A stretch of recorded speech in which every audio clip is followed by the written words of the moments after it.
जहिया से सुनले बानी रे सखी दर्द होता हमारा छतिया में। जहिया से सुनले बानी रे सखी दर्द होता हमारा छतिया में। हमर चोली के पैसा बहार, चोली के पैसा बहार, हमर चोली के पैसा बहार। सखी नतिया भाता रतिन पतिया में। हमर चोली के पैसा बहार, सखी नतिया भाता रतिन पतिया में।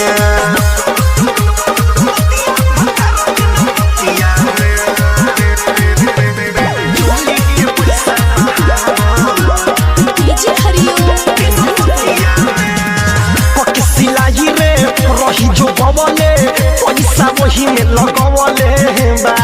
बाबे जुगे हरी पुरानो शहरी बस में खटिया बिछावले बा, बस में खटिया बिछावले बा।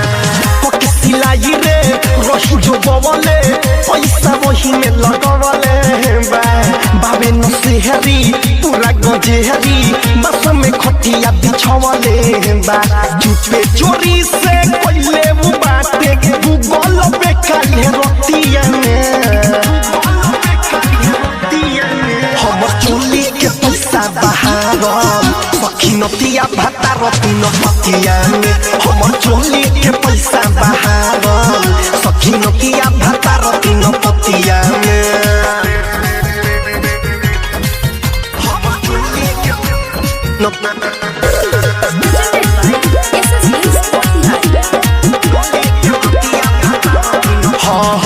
संजय सराहबी सरबेश्वरिया रतन सके बिगड़ले बा। कथी खिया के कथी पिया के मोतियो कर मरले बा। सुना ना संजय सराहबी सरबेश्वरिया रतन सके बिगड़ले बा। कथी खिया के कथी पिया के मोतियो कर मरले बा। गाँव के लफुआ के संगे घूमेला सतरुधना के परम संगतिया में। हमर चोली के पैसा बहार, सखी नतिया भाता रतिन पतिया में। हमर चोली के पैसा बहार, सखी नतिया भाता रतिन पतिया में।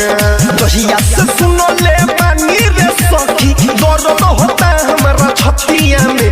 हमर चोली के पैसा बहार, चोली के पैसा हमर चोली के पैसा बहार, सखी नतिया भाता रतिन पतिया में।